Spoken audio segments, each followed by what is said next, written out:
Ladies and gentlemen, my next guest is a journalist and president of Rappler, Philippines' top digital news site. In 2021, she won a Nobel Peace Prize for her work defending freedom of expression and democracy. Please welcome Maria Ressa.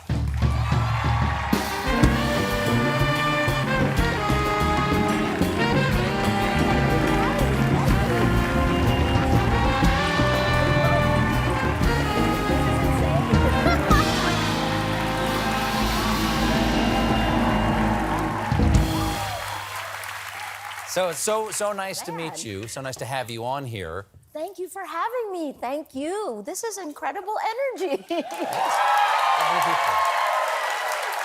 You spent years reporting on Duterte's dictatorship in the Philippines. He would say it's not a dictatorship, but please. Most dictators would. Exactly. Most dictators don't like to be described that way. He's but a man of the people.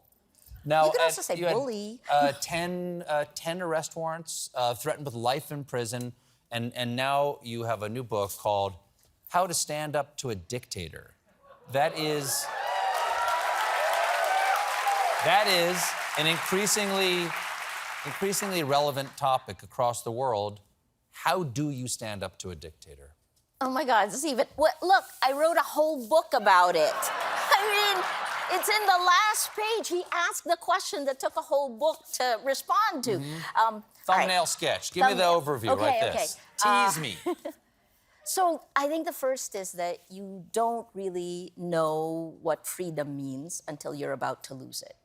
And I think I'm going to give you three. So that's the first, value what you have. When I began losing my freedom, like the right to travel, then I realized I was taking it for granted.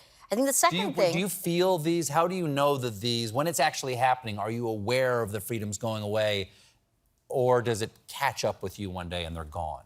Death by 1,000 cuts.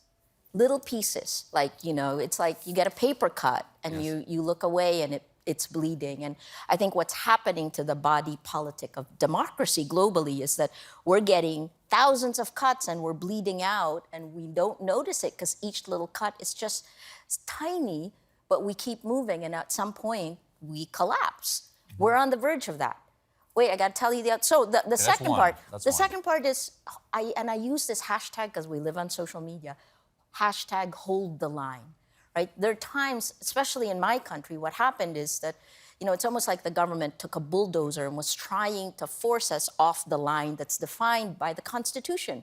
The Philippine Constitution is just like yours, modeled after the United States. We have a Bill of Rights. And what we did is, I kind of said, hold the line, link arms, do not voluntarily give up your rights. And we didn't. And that's how you stand up to a dictator. There are costs, but we're still here. It's 6 years after the Duterte administration, and we have a new administration. There are other things to deal with elections. And I guess the last part is, I use this phrase, the present moment of the past. And it comes from this T.S. Eliot quote where he said that, you know, the last novel you read is affected by the fact that you read Shakespeare, but the way you appreciate Shakespeare is affected by the last novel you read.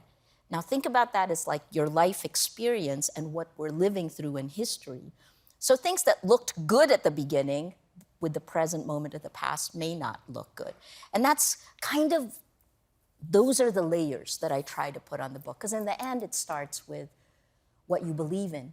Who are you? What are the values that are there? Where is the line you draw where on this side you're good and on this side you're evil? And that's an individual battle for each of us. That's where it begins. That's a long way for the question. I told you I wrote a whole book on it. No, that's a wonderful answer. And cohesive and understandable, so you haven't given anything away. Now we need to know about the journey. But one of the things, you don't just talk about how to stand up to a dictator, you also talk about how standing up to social media companies is important, too. Oh, yeah. So how are those two connected? Authoritarians or dictators and social media companies, how are they connected in ways that perhaps we don't often think about? One enabled the other. You know, there's a reason why 60% of the world today is now under authoritarian rule. The number of democracies globally has been rolled back to 1989 levels. In 2016, I stood up and I said, we demand an end to impunity on two fronts. Rodrigo Duterte, our president in the Philippines, his brutal drug war. And the second is Mark Zuckerberg's Facebook. Because in the end, what happened in the Philippines would not have happened if Facebook wasn't there. 100% of Filipinos on the internet are on Facebook. Facebook is our internet. And, I guess this is the other part. In 2016, I said, America, look at us. What is happening to us is coming for you. And when I saw January 6th happen, violence on Capitol Hill, something we have never seen before, but the same methodology, bottom-up social media, lies, a fact, becomes a lie, or a lie said a million times becomes a fact. So you can't distinguish.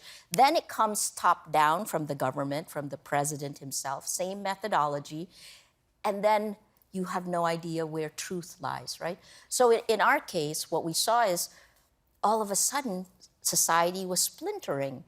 And how do you react to this? I think the other part is that because this is where I'm going to be like Sisyphus and Cassandra combined. 3 sentences I've said repeatedly since 2016.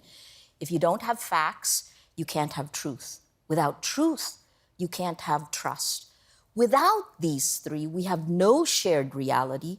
We can't solve any problems. We have no democracy.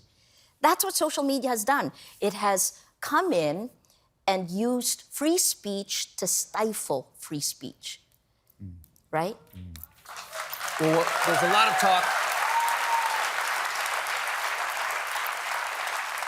in talking about regulation or at least editorial control of social media like Facebook or Twitter in this case. Elon Musk has made a big noise about how he believes in free speech. Do you have a message for either one of those CEOs or men like them about how they can do the right thing with their social media as opposed to perhaps the most profitable or expedient thing? Well, that's the biggest problem, is that all of a sudden our public sphere is governed by an economic system we didn't even have a name for.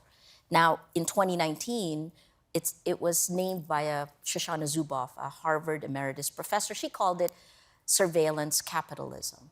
Right? So think about, I don't have my phone. So think about, you pull out your phone, right? Social media is mildly addictive, right? You're supposed to scroll. And all of that is actually, what keeps you scrolling? Lies. This is an MIT study from 2018. Lies spread faster and further than facts. What else keeps you scrolling? Fear, anger, hatred, us against them. Multiply that, right? So more money comes in as you become more afraid, as you become more hateful, and it impacts us on many levels. Personally, right? Psychologically, sociologically, the second one, we behave differently in groups. And then finally, that last part, which we rarely talk about, is emergent human behavior. What kind of species behavior are we encouraging with this information ecosystem? It is the worst of who we are. This is what I saw in the Nobel lecture. It's what I said there, but it is backed by facts and evidence. The data doesn't lie. Thank you so much for being here. Thank you for the clarity with which you expressed that.